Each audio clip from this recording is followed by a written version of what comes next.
Hello दोस्तों, आप सबका मेरे YouTube चैनल पर स्वागत है। तो बात करते हैं कहानी तड़प तेरे इश्क के अगले भाग की। पिछले भाग में आपने पढ़ा कि प्रशांत को अपनी गलती होने का एहसास होता है और वो आराध्या से माफ़ी मांगने के लिए जाता है। पूरी रात वो बेचैन रहता है और दिन निकलते ही आराध्या के पास वो आराध्या का दरवाज़ा नॉक करता है। आराध्या उसकी तरफ देखती है। उसे उम्मीद नहीं थी कि प्रशांत उसके दरवाजे पर खड़ा होगा। एक बार को तो वो उसे देखकर हैरान रह गई थी, लेकिन वो कुछ बोलती नहीं। वो अपना पर्स उठाती है और उसके पास से गुजर जाती है। प्रसाद, जो कि उससे माफ़ी मांगने आया था, उसके शब्द गले में ही अटक जाते हैं। आसान नहीं था उसके लिए माफ़ी मांगना। वो आराध्या को रोकना चाहता था, पर कुछ बोल ही नहीं पाता। वो बस उसे जाते हुए देखता रह जाता है और आराध्या उसकी आंखों से ओझल हो जाती है। वो अपना हाथ बालों में फंसाते हुए, शिट यार, कितना मुश्किल है ये सॉरी बोलना। उसने कल से कुछ नहीं खाया और अब भी नाश्ता किए बिना ही चली गई, वो भी मेरी वजह से। बड़बड़ करते हुए वो वापस अपने कमरे में चला जाता है। थोड़ी देर में वो भी रेडी होकर नीचे आता है। तब तक शकुंतला भी अपने कमरे से बाहर आ जाती है।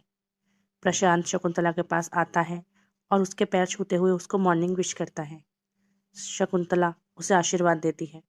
प्रशांत बाहर की तरफ अपने कदम बढ़ाते हुए, मैं ऑफिस जा रहा हूँ दादी। शकुंतला एकदम से, अरे नाश्ता तो करके जा, वो उसे रोकते हुए बोलती है। पर प्रशांत नहीं रुकता। मेरी ज़रूरी मीटिंग है दादी, मैं वहीं कुछ खा लूँगा। इतना कहकर वो जल्दी से घर से बाहर निकल जाता है। इस लड़के का भी कुछ समझ नहीं आता, पता नहीं क्या होगा इसका। ये कहते हुए वो आराध्या के कमरे की तरफ जाने लगती है। अब प्रशांत कैसे खा लेता जब उसकी वजह से आराध्या नहीं खा रही। कोई मीटिंग नहीं थी उसकी, बस वो वहां से जाना चाहता था। शकुंतला आराध्या के कमरे की तरफ जा रही थी। तभी दीनू उसको बताता है कि आराध्या मैम तो सुबह ही चली गई। तब शकुंतला को समझ आता है कि प्रशांत बिना नाश्ता किए क्यों गया है। हे भगवान, मेरे बच्चे की जिंदगी खुशियों से भर दो। बहुत सह चुका है वो, बिना गलती के बहुत सजा भुगत चुका है। अब तो उस पर कृपा करो, वो मनी मन भगवान से प्रार्थना करते हुए बोलती है। उधर प्रशांत अब अपने ऑफिस पहुंच गया था। हमेशा की तरह वो सीधा अपने कैबिन में जाता है। कैबिन का दरवाजा खोल वो अंदर जाता है, पर उसे आराध्या कहीं नजर नहीं आती। ये देखकर उसका माथा ठनकता है कि घर से तो वो कितनी देर पहले निकल गई थी, लेकिन यहाँ तो नहीं आई। तो फिर गई कहाँ? वो अभी सोच ही रहा था कि तभी उसकी नज़र दूसरे कैबिन पर पड़ती है, जो उसके कैबिन से अटैच था। वहां पर बैठी उसे आराध्या नजर आती है, जो अपना काम कर रही थी। उसको देखकर प्रशांत राहत की सांस लेता है। उसे समझ में नहीं आ रहा था कि वो क्यों इतना बेचैन था आराध्या को वहां ना देखकर। लेकिन जब उसे आराध्या नजर आई तो इतना सुकून मिला उसे कि बस, जो शब्दों में बयां करना मुश्किल है। वो एक नज़र उसे देखता है, जो पूरी तरह अपने काम में डूबी हुई थी। उसके बाद वो अपनी कुर्सी पर जाकर बैठ जाता है। आराध्या एक बार भी उसकी तरफ नहीं देखती। या तो देखना नहीं चाहती थी, या उसे प्रशांत के आने का पता नहीं चला था। जबकि प्रशांत की नजरें रह रहकर उस पर जा रही थी। वो उसे देखते हुए मन में, ये वही लड़की है जो 2 दिन पहले कह रही थी कि काम नहीं करूंगी, काम नहीं करूंगी। और अब देखो, वो अपने कदम आराध्या के कैबिन की तरफ बढ़ा देता है। लेकिन इससे पहले कि वो वहां तक पहुंच पाता, तभी मनोज अंदर आता है और उसके साथ कुछ क्लाइंट भी थे। प्रशांत चाहकर भी उसके पास नहीं जा पाता। वो अपने क्लाइंट के साथ बिजी हो जाता है और आराध्या को भी कुछ हेल्प चाहिए थी या कुछ पूछना था, तो वो मनोज से पूछ रही थी। प्रशांत को तो वो बिल्कुल इग्नोर कर दिया था उसने।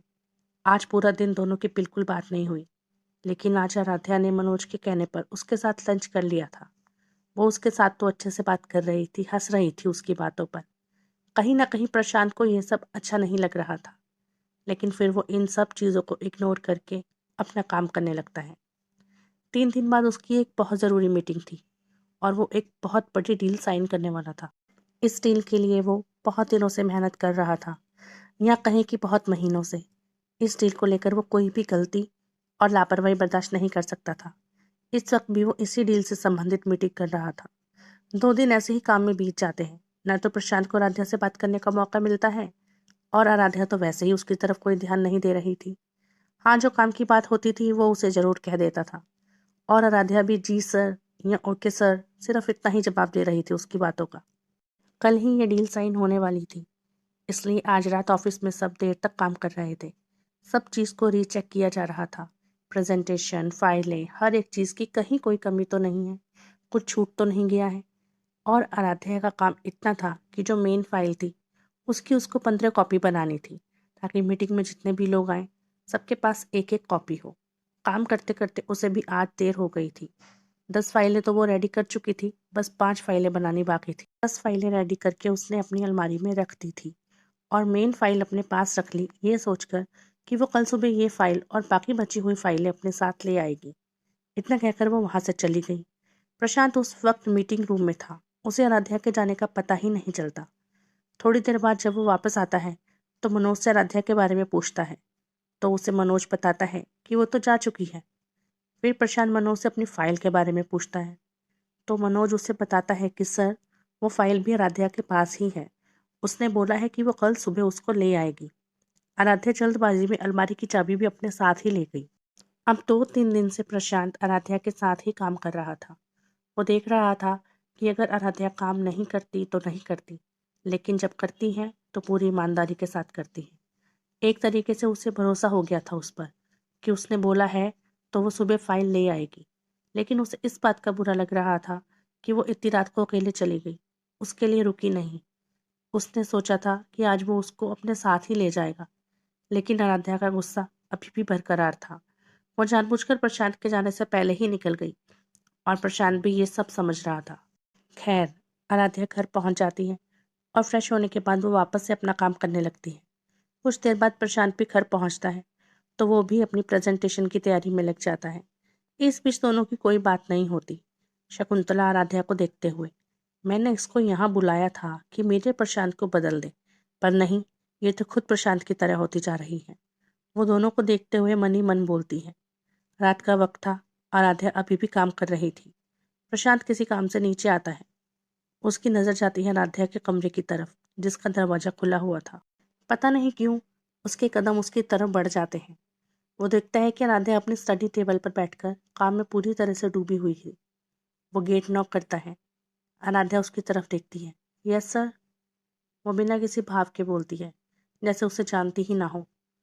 प्रशांत कहने तो कुछ और आया था, लेकिन हर बार की तरह कह नहीं पाता। वो मैं ये कह रहा था कि वो फाइल कल ध्यान से सुबह ले आना। डोंट वरी सर, मुझे अच्छे से पता है कि मुझे क्या करना है। इतना कहकर वो वापस अपना काम करने लगती है। प्रशांत अपने कदम वापस खींच लेता है और वापस अपने कमरे में जाते हुए, मैं भी ना, माफ़ी मांगने गया था और फाइल की बात लेकर बैठ गया। वो वापस उसके पास जाने की सोचता है, लेकिन ठीक उसी वक्त उसका मोबाइल रिंग करता है और वो फ़ोन पर बात करते करते अपने कमरे में चला जाता है। खैर, रात गुजर जाती है और सवेरा होता है। प्रशांत जल्दी तैयार हो गया था क्योंकि उसे ऑफिस पहुंचने की जल्दी थी। आराध्या देर से सोने की वजह से अभी उठी नहीं थी। प्रशांत रेडी होकर नीचे आ गया था। वो देखता है कि उसके कमरे का दरवाज़ा अभी बंद है। उसका दिल तो कह रहा था कि उसको अपने साथ ही ले जाए, पर कहता कैसे। इससे पहले कि वो कुछ सोचता, मनोज का फ़ोन आता है। प्रशांत फ़ोन उठाकर अपने कान पर लगाते हुए, हेलो सर, हांगकांग से मिस्टर अग्रवाल आए हैं, जो अभी आपसे मिलना चाहते हैं। इस वक्त वो ऑफिस में आपका वेट कर रहे हैं। प्रशांत अपनी घड़ी में टाइम देखता है, जो कि 8 बजने का इशारा कर रही थी। उसकी मीटिंग 11 बजे स्टार्ट होने वाली थी। तब तक उसके पास 3 घंटे थे, तो वो आराम से अग्रवाल से मिल सकता था। इसके बाद वो ऑफिस जाने के लिए निकल जाता। कुछ ही देर में वो ऑफिस पहुंच जाता है और अग्रवाल के साथ मीटिंग में बिजी हो जाता है। वो ऐसा बिजी होता है कि सीधा 10 बजे ही फ्री होता है। अग्रवाल जी मीटिंग खत्म करके वहां से चले जाते हैं। प्रशांत मीटिंग रूम से बाहर आता है और सीधा अपने कैबिन में, पर कैबिन तो पूरा खाली था। 10 बज रहे थे, पर आराध्या अभी तक नहीं आई थी। ये देखकर प्रशांत को बहुत हैरानी होती है, पर फिर उसे लगता है कि शायद वो मनोज के साथ हो। वो मनोज को फ़ोन करके अपने कैबिन में बुलाता है और फिर आराध्या के बारे में पूछता है। मनोज उसे बताता है कि सर, आराध्या तो अभी तक आई ही नहीं। इनफैक्ट मैं तो कितनी बार उनका फ़ोन ट्राई कर चुका हूँ, लेकिन उनका फ़ोन ही नहीं लग रहा। ये सुनकर प्रशांत का माथा ठनकता है। हो सकता है कि वो ट्रैफिक में फंस गई हो, इसलिए शायद लेट हो गई। मनोज बात को संभालते हुए बोलता है। तुम जाओ, मैं देखता हूँ। इतना कहकर प्रशांत भी उसे फ़ोन मिलाने लगता है, लेकिन उसका फ़ोन लग ही नहीं रहा था। देखते ही देखते 10 से 11 बज जाते हैं और टाइम के अनुसार क्लाइंट्स मीटिंग के लिए आ जाते हैं, लेकिन आराध्या अभी तक नहीं आई थी। अब उस फाइल के बिना मीटिंग कैसे स्टार्ट होगी? प्रशांत भी मनोज भी दोनों ही लगातार आराध्या को कॉल कर रहे थे, लेकिन उसका फ़ोन नहीं लग रहा था और थोड़ी देर बाद तो उसका नंबर बंद आने लगा था। मनोज प्रशांत को मीटिंग रूम में भेजते हुए, सर आप मीटिंग रूम में जाइए, हो सकता है तब तक आराध्या भी आ जाए। लेकिन प्रशांत मीटिंग रूम में जाकर करता क्या? उसके पास फाइल ही नहीं थी। लेकिन फिर भी वो किसी तरह उनके पास जाता है, थोड़ी इधर उधर की बातें करता है। लेकिन जो क्लाइंट आए थे वो बार बार यही पूछ रहे थे कि मीटिंग कब स्टार्ट होगी, मीटिंग कब स्टार्ट होगी। देखते ही देखते 12 बज जाते हैं, लेकिन आराध्या नहीं आती। अब तो वो लोग भी समझ गए थे कि जरूर कोई गड़बड़ है। उनको लगता है कि प्रशांत मीटिंग के लिए रेडी ही नहीं था। वो लोग वहां से उठते हुए, मिस्टर प्रशांत, जब आप मीटिंग के लिए रेडी ही नहीं थे तो फिर आपने हम सबको यहाँ बुलाकर हमारा टाइम वेस्ट क्यों करवाया? अब ये डील नहीं होगी।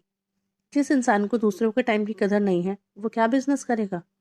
सॉरी टू से मिस्टर प्रशांत, पर आज आपने हम सबको बहुत निराश किया है। आपसे ऐसी उम्मीद नहीं थी। और भी पता नहीं क्या क्या वो प्रशांत को बोलकर वहां से चले जाते हैं। ये पहली बार था जब प्रशांत से किसी ने इस तरीके से बात की थी। प्रशांत का गुस्सा अब 7वें आसमान पर था। उसे ये लग रहा था कि आराध्या ने अपना बदला लेने के लिए ये सब जानबूझकर किया है। जानबूझकर उसने अपना फ़ोन ऑफ कर दिया, जानबूझकर वो फाइल अपने पास रखी और जानबूझकर अब वो नहीं आई ताकि प्रशांत का नुकसान हो, उसकी इंसल्ट हो। प्रशांत के अंदर गुस्से का ज्वालामुखी बन चुका था, जो कभी भी किसी पर भी फट सकता था। मिस आराध्या, ये तुमने ठीक नहीं किया। अपने इंसल्ट का बदला तुमने इस तरह से लिया, सबके सामने मेरी इंसल्ट करवाकर। I hate you, I really hate you. मुझे लगा था कि शायद मैंने तुम्हें गलत समझ लिया है, पर नहीं। आज तुमने साबित कर दिया कि तुम निहायत ही बदतमीज और घटिया लड़की हो। ये तुमने बिल्कुल ठीक नहीं किया। मेरी बरसों की मेहनत पर पानी फेर दिया तुमने। गुस्से से भरा वो मन ही मन ये सब सोच रहा था। मीटिंग रूम पूरा खाली हो चुका था। अब बस वहां पर प्रशांत था और मनोज था, जो समझ रहा था कि अब आराध्या की खैर नहीं। फिर वो एकदम से उठता है और मीटिंग रूम से बाहर निकलता है। जैसे ही वो मीटिंग रूम से बाहर निकलता है, ठीक उसी वक्त आराध्या हाफते हुए वहां पर आती है। पता नहीं अब क्या होगा, क्या करेगा प्रशांत? क्या वो आराध्या की बात सुनेगा? क्या आराध्या सच में जानबूझकर नहीं आई थी या उसके साथ कोई हादसा हो गया था? ये सब तो खैर आपको आने वाले भाग में पता चलेगा, जिसके लिए आपको वीडियो को लाइक करना है, कमेंट करना है और चैनल को सब्सक्राइब करना है। हो सके तो वीडियो को शेयर भी कर दीजिए अपने दोस्तों के पास, ताकि वो भी मेरी कहानी पढ़ पाएँ, सुन पाएँ। और जिन लोगों ने अभी तक मेरे चैनल को सब्सक्राइब नहीं किया है तो प्लीज़ चैनल को सब्सक्राइब कर लें, ताकि मैं जल्दी से जल्दी अगला भाग आप तक पहुंचा सकूं। आने वाले भाग में एक और धमाका होगा, तो वेट कीजिए आने वाले भाग का। तब तक के लिए धन्यवाद।